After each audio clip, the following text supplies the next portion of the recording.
Hello everyone, welcome to CS Pathshala by Vishvendra Chaudhary. स्वागत है आप सभी का एक और नई वीडियो में। जैसा कि आपको पता है, हमने एक कोर्स स्टार्ट किया है जिसका नाम है COA। उसके हम काफ़ी सारे लेक्चर्स देख चुके हैं। अगर मैं बात करूं बिल्कुल स्टार्टिंग से, तो सबसे फर्स्ट लेक्चर में हमने आपके सिलेबस देखा था एंड आपका जो कोर्स है उसका हमने बेसिक इंट्रोडक्शन देखा था। देन हमने आपकी फर्स्ट यूनिट स्टार्ट करी थी, उसका फर्स्ट टॉपिक डिस्कस किया था जो था आपका different functional unit of computer system. Then हमने बात करी थी बस की एंड बस के टाइप्स की। उसके बाद नेक्स्ट लेक्चर में हमने डिस्कस किया था बस आर्किटेक्चर। देन हमने पढ़ा था बस आर्बिट्रेशन, जो कि बहुत ही इंपॉर्टेंट टॉपिक है। उसके नेक्स्ट 2 वीडियोस में हमने उसके 2 टाइप्स होते हैं, सेंट्रलाइज एंड डिस्ट्रीब्यूटेड, वो डिस्कस किए थे। एंड देन हमने लास्ट वीडियो में आपका एक नया टॉपिक स्टार्ट किया था जिसका नाम है रजिस्टर, बस एंड मेमोरी ट्रांसफर। तो हमने रजिस्टर ट्रांसफर लास्ट वीडियो में देख लिया था। बेसिकली रजिस्टर ट्रांसफर आपका क्या होता है। आज की इस वीडियो में हम बात करेंगे बस ट्रांसफर की। तो चलिए स्टार्ट करते हैं। सबसे पहले अगर मैं बात करूं, हमने रजिस्टर ट्रांसफर में क्या पढ़ा कि आप रजिस्टर ट्रांसफर किसको बोलते हैं कि जब आपका डेटा ट्रांसफर होता है बिटवीन 2 रजिस्टर्स। आपका डेटा एक रजिस्टर से दूसरे रजिस्टर में जा रहा है तो उसको आप क्या बोल रहे हो, रजिस्टर ट्रांसफर। अब बात आती है कि डेटा जा कैसे रहा है। फॉर एग्जाम्पल आपका एक रजिस्टर है R1, उसको डेटा ट्रांसफर करना है R2, ठीक। तो इन दोनों रजिस्टर्स के बीच में कोई कनेक्शन होना चाहिए, तभी आपका डेटा ट्रांसफर होगा। तो पहली चीज तो ये है कि आप डायरेक्टली कनेक्शन कर दो आपके रजिस्टर्स के बीच में, तो आपका डेटा ट्रांसफर हो जाएगा। बट अगर मैं बात करूं, आपके कंप्यूटर के अंदर बहुत सारे रजिस्टर्स होते हैं, ठीक। अगर मैं एक एग्जांपल लूं, फॉर एग्जांपल आपके कंप्यूटर के अंदर 50 रजिस्टर्स है। कितने रजिस्टर्स है? 50, ठीक। अब आपको उन 50 रजिस्टर्स के बीच में डेटा ट्रांसफर करना है।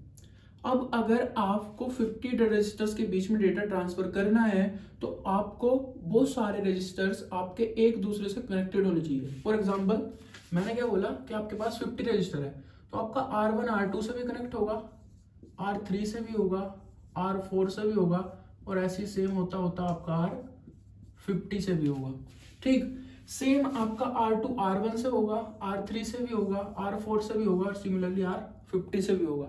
ऐसी मैं बात करूं आपके R3 की, तो R3 आपका R1 से होगा, 2 से होगा, 4 से होगा, 5 से होगा और 50 से होगा। तो आप देख सकते हो आपका जो स्ट्रक्चर बनेगा वो कुछ ऐसा बन रहा है कि बहुत सारी वायर ही वायर हो जाएगी उसमें, ठीक। बहुत ज्यादा कॉम्प्लेक्स हो जाएगा। तो हम क्या करते हैं, आपके रजिस्टर्स के बीच में डेटा ट्रांसफर करने के लिए हम यूज करते हैं एक शेयर्ड बस, और उसी के थ्रू जब आपका डेटा ट्रांसफर होता है बिटवीन डिफरेंट रजिस्टर्स, तो उसी को हम क्या बोलते हैं, आपका बस ट्रांसफर। तो बस ट्रांसफर क्या है? It is a method by which data is transferred from one register to another through a shared bus system. तो आपके पास एक शेयर्ड बस होगी। शेयर्ड बस मतलब वो बस सारे रजिस्टर्स के पास है। जिस भी रजिस्टर को अपना डेटा ट्रांसफर करना है वो उस बस के ऊपर अपना डेटा ट्रांसफर करेगा, और जिस भी रजिस्टर के पास वो जाना है वो रजिस्टर उस डेटा को रिसीव कर लेगा, ठीक। Instead of having direct connection between every pair of registers. तो वही जो मैंने आपको बताया कि ये ना करने से अच्छा है कि आप एक शेयर्ड बस यूज कर लो और उसके थ्रू आप डेटा ट्रांसफर कर लो, और उसी को हम क्या बोलते हैं, आपका बस ट्रांसफर। अब आपका शेयर्ड बस में क्या होता है आपकी कुछ कॉमन लाइन होती है या शेयर्ड लाइन होती है, सेट ऑफ लाइंस होती हैं, और उस पे बेसिकली आपकी एक लाइन पे एग्जैक्टली 1 बिट आपकी ट्रांसफर होगी आपके रजिस्टर्स की। तो अगर आप कोई भी बस ट्रांसफर पढ़ रहे हो, उसके लिए आपको बस चाहिए, तो जो वो बस होगी उसमें आपकी कितनी नंबर ऑफ वायर्स होगी, कितनी नंबर ऑफ लाइंस होगी, वो डिपेंड करेगा कि आपके रजिस्टर के अंदर बिट्स कितनी है। फॉर एग्जांपल आपका एक रजिस्टर है R1, वो कितने बिट का है? 8 बिट्स का है। कितने बिट्स का है? 8 बिट्स का है। तो अगर ये डेटा मेरे को ट्रांसफर करना है बस के थ्रू, तो उस बस में आपकी 8 शेयर्ड लाइन होगी। उस एक पर्टिकुलर लाइन पे आपकी फर्स्ट बिट शेयर होगी, सेकंड पे सेकंड होगी, थर्ड पे थर्ड होगी, सेम ऐसी आपकी 8th लाइन पे 8th बिट शेयर होगी। ऐसे सिंगल लाइन पे आपकी सिंगल बिट शेयर होगी, ठीक। तो ये मैंने लिख रखा है, ए शेयर्ड बस consist of A set of common lines, one for each bit of the register. एक लाइन पे एक ही बिट आपकी ट्रांसफर होगी, through which the information of register transfer, ठीक। तो क्लियर है दोनों चीजें। अब आप बस को कंस्ट्रक्ट कैसे कर सकते हो, जिस बस की मैं बात कर रहा हूँ, जिस बस की हम बात कर रहे हैं कि आपको रजिस्टर का डेटा बस पे ट्रांसफर करना है, उस बस को मैं कैसे इंप्लीमेंट कर सकता हूँ, कैसे कंस्ट्रक्ट कर सकता हूँ। तो आप बस को कंस्ट्रक्ट कर सकते हो by using multiplexer, by using multiplexer. अब आप बोलोगे कि मल्टीप्लेक्सर क्या होता है तो मल्टीप्लेक्सर आपका एक कॉम्बिनेशनल सर्किट है जो मल्टीपल इनपुट लेता है और एक सिंगल आउटपुट देता है based on the selection line. अब ये क्या होता है, बेसिकली अगर मैं बात करूं आपकी तो होगा क्या इसमें, मैंने क्या बोला, ये आपका क्या है, एक कॉम्बिनेशनल सर्किट जो आपके मल्टीपल इनपुट लेगा। कितने इनपुट लेगा, मल्टीपल इनपुट लेगा। ये इसमें मल्टीपल इनपुट आ रहा है लेकिन इसका आउटपुट कितना होगा, ओनली 1, और वो डिपेंड करेगा आपका सिलेक्शन लाइन के इनपुट में। बेसिकली इसमें एक और इनपुट आता है आपका जिसको हम बोलते हैं सिलेक्शन लाइन। तो बेसिकली होता है ऐसे है, आपका जो मल्टीप्लेक्सर होता है वो 2 की पावर में इनपुट लेता है और एक सिंगल आउटपुट देता है, और 2 की पावर जितनी भी होगी उतनी उसमें सिलेक्शन लाइन चाहिए। बेसिकली अगर आपके 4 इनपुट ले रहा है तो 4 इनपुट लेगा, एक सिंगल आउटपुट देगा, और 4 इनपुट को रिप्रेजेंट करने के लिए मेरे को कितनी लाइन चाहिए, 2 लाइन चाहिए, मतलब 2 बिट चाहिए, तो आपकी 2 सिलेक्शन लाइन होगी। सेम अगर आपकी 8 इनपुट ले आपका कोई मल्टीप्लेक्सर, तो 8 डिफरेंट इनपुट को रिप्रेजेंट करने के लिए मेरे को कितनी बिट चाहिए, 3, तो आपकी 3 सिलेक्शन लाइन होगी। और उस सिलेक्शन लाइन की वैल्यू पे ही डिपेंड करता है कि आपका आउटपुट कौन से इनपुट से आएगा। अगर मैं इसकी बात करूं, आपका एक मल्टीप्लेक्सर है जिसमें आपका 0, 1, 2, 3 टोटल आपके 4 इनपुट है और 2 आपकी सिलेक्शन लाइन है। अब अगर सिलेक्शन लाइन की वैल्यू है आपकी इसकी भी 0, इसकी भी 0, तो नंबर क्या बना, 0। तो यानी कि जो आपका आउटपुट आएगा वो आपके 0th इनपुट से आएगा। ठीक, अगर आपके सिलेक्शन लाइन की वैल्यू है 0, 1, तो आपका नंबर क्या बना, 1। तो आपका जो आउटपुट आएगा वो आपके फर्स्ट वाले इनपुट से आएगा। सेम ऐसे अगर वैल्यू आपकी 1, 0 तो सेकंड से आएगा, और अगर आपकी वैल्यू 1, 1 तो आपका थर्ड से आएगा। ठीक, तो इस तरीके से काम करता है आपका क्या, मल्टीप्लेक्सर। तो मल्टीप्लेक्सर एक कॉम्बिनेशनल सर्किट है जो मल्टीपल इनपुट लेता है और एक सिंगल आउटपुट देता है based on the selection line values. जो सिलेक्शन लाइन की वैल्यू होगी उसके बेसिस पे आपका एक आउटपुट देगा किसी एक इनपुट के कोरस्पॉन्डिंग। ठीक, तो अभी हम बात करते हैं आपके बस की। आप बस कैसे इंप्लीमेंट कर सकते हो, तो आप देख सकते हो मैंने जो बस इंप्लीमेंट करी है वो एक 4 रजिस्टर के लिए करी है कि मेरे पास 4 रजिस्टर्स है। मतलब एग्जांपल के लिए मैं आपको बता रहा हूँ, अगर आप ज्यादा रजिस्टर्स लोगे तो डायग्राम बहुत बड़ा बनेगा, तो इसलिए मैंने एक छोटा सा एग्जांपल ले लिया। फॉर एग्जांपल मेरे पास 4 रजिस्टर्स है, R1, R0, R1, R2, R3, और चारों रजिस्टर्स के अंदर कितनी बिट है, 4 बिट है। इसमें भी 4 बिट है, इसमें भी 4 बिट है, इसमें भी 4 बिट है, इसमें भी 4 बिट है। ठीक, तो मैंने कहा हम इसको इंप्लीमेंट करेंगे with the help of multiplexer.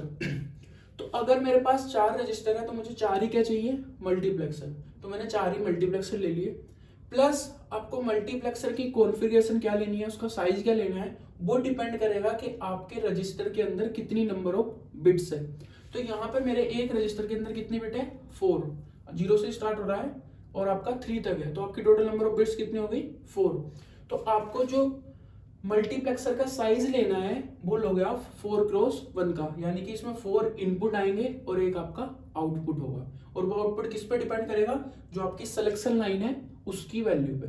ठीक, तो मैंने 4 रजिस्टर लिए, 4 आपके मल्टीप्लेक्सर लिए। 4 क्यों लिए, यहाँ पे लिखा हुआ है आपके जो नंबर ऑफ मल्टीप्लेक्सर है जो मेरे को चाहिए वो इक्वल होते हैं नंबर ऑफ रजिस्टर्स के। तो मेरे पास 4 रजिस्टर थे तो मैंने 4 ही आपके क्या लिए, मल्टीप्लेक्सर लिए। ठीक, दूसरी चीज है कि मल्टीप्लेक्सर की कॉन्फ़िगरेशन क्या होनी चाहिए, साइज क्या होना चाहिए, तो उसके लिए भी मैंने लिखा है configuration of the multiplexer depends on the number of bits in each resistor. आपके एक रजिस्टर के अंदर कितनी बिट्स है उस पर डिपेंड करेगी इसकी कॉन्फ़िगरेशन। तो मेरी 4 बिट है तो ये 4x1 का मैंने लिया है। ठीक, उसके बाद आप देख सकते हो आपकी मेन चीज है कनेक्शन, कि आपके रजिस्टर जो है उसके कनेक्शन कैसे होंगे आपके मल्टीप्लेक्सर में, यही मेन चीज है। तो हर एक मल्टीप्लेक्सर में आपके 4 इनपुट आएंगे। ठीक, वो किस रजिस्टर की कौन सी बिट आएगी वो आपको देखना है बस। तो आप देख सकते हो मैंने ओनली एक रजिस्टर के कनेक्शन आपको करके दिखाए हैं, मैंने चारों नहीं किए हैं। अगर चारों करूंगा तो आपको पता नहीं चलेगा कौन सी लाइन कहां से आ रही है, कौन सा कनेक्शन कहां से आ रहा है। तो मैंने ओनली एक करके दिखाया हुआ है। जो आपका रजिस्टर 0 है उसकी 0th बिट सारे मल्टीप्लेक्सर के जीरोथ वाले इनपुट से कनेक्ट होगी। ध्यान से सुनना इस चीज को। जो आपका रजिस्टर 0 है उसकी सारी बिट सारे मल्टीप्लेक्सर के जीरोथ वाले इनपुट से कनेक्ट होगी।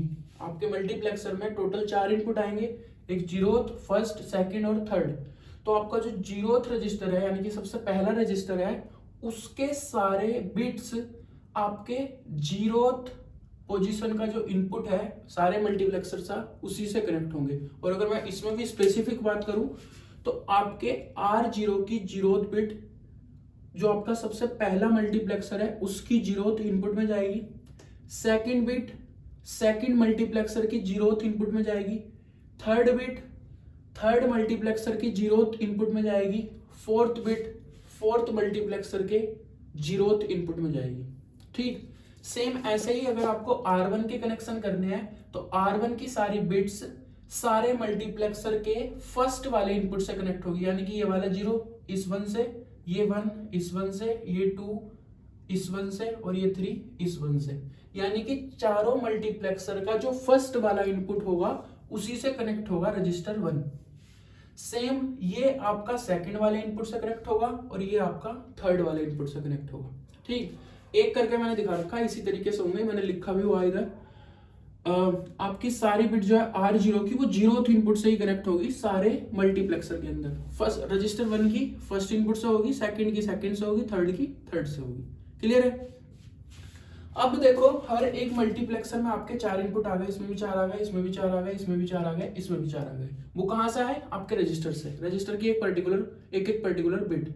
ठीक, अब मैंने बोला आपके मल्टीप्लेक्सर में 4 तो इनपुट आ गए, लेकिन उससे अलग भी आपका एक इनपुट जाता है, वो होती है आपकी सिलेक्शन लाइन। तो अगर मेरे 4 इनपुट है तो मेरे को कितनी सिलेक्शन लाइन चाहिए? 2। तो मेरी जो सिलेक्शन लाइन की वैल्यू है वो मेरे को बताएगी कि जो आपका आउटपुट आएगा मल्टीप्लेक्सर का वो किस इनपुट के कोरस्पोंडिंग आएगा। ठीक, तो सबसे पहले मैं बात करता हूं कि मेरी S1 और S0 की जो वैल्यू है वो फॉर एग्जांपल 0 0 है। क्या है वो? 0 0, यानी कि मैंने इस वाले मल्टीप्लेक्सर में भी जो सिलेक्शन लाइन का इनपुट दिया वो 0 0 दिया, इसमें भी 0 0 दिया, इसमें भी 0 0 दिया और इसमें भी 0 0 दिया। ठीक, सेम ही लाइन जारी है आपकी। तो 0 0 का मतलब है मेरा नंबर बना 0। ठीक, तो मेरा जो आउटपुट आएगा वो किससे आएगा? जीरोथ वाले इनपुट से। इसमें भी जो मेरा आउटपुट आएगा वो किससे आएगा? जीरोथ वाले इनपुट से। इसमें भी जो आउटपुट आएगा जीरोथ वाले इनपुट से, इसमें भी जो आउटपुट आएगा जीरोथ वाले इनपुट से। ठीक, अब आप देख सकते हो जो मेरा जीरोथ वाला इनपुट है वो कहां से आ रहा है? रजिस्टर 0 से। इसका भी रजिस्टर 0 से, इसका भी रजिस्टर 0 से, इसका भी रजिस्टर 0 से, इसका भी रजिस्टर 0 से। यानी कि यहां पे क्या आएगा? इस लाइन पे क्या ट्रांसफर होगा आपका? R0 की जीरोथ बिट। इस पे क्या ट्रांसफर होगा आपका? R0 की फर्स्ट बिट, क्योंकि इस फर्स्ट बिट आप यहां दे रहे हो और इसका आउटपुट जीरोथ इनपुट से आएगा। यहां पे क्या ट्रांसफर होगा? R0 की सेकंड बिट और यहां पे क्या ट्रांसफर होगा? R0 की थर्ड बिट। तो मैं कह सकता हूं कि जब आपकी सिलेक्शन लाइन की वैल्यू 0 0 होगी तो किसका डेटा आपका शेयर्ड बस पे ट्रांसफर होगा? R0 का। क्लियर हुआ ये? ऐसे ही सिमिलरली जब आपकी वैल्यू होगी 0 1, जब आपकी सिलेक्शन लाइन की वैल्यू होगी 0 1 0 1 0 1 0 1, तो जो आपका आउटपुट आएगा, अब आपका आउटपुट आएगा फर्स्ट वाले इनपुट से, इससे इससे इससे और इससे। और अगर आप कनेक्शन करते हो तो इससे आपका जो फर्स्ट बिट है इससे आपकी ये वाली बिट कनेक्ट होगी, सॉरी इससे आपकी ये वाली बिट कनेक्ट होगी, इससे आपकी ये वाली बिट कनेक्ट होगी, इससे आपकी ये वाली बिट कनेक्ट होगी और इससे आपकी ये वाली बिट कनेक्ट होगी। यानी कि फर्स्ट वाले इनपुट पे आपके सारे रजिस्टर 1 की बिट कनेक्ट होगी। तो जो आपका आउटपुट आएगा यहां से भी कौन सा आएगा?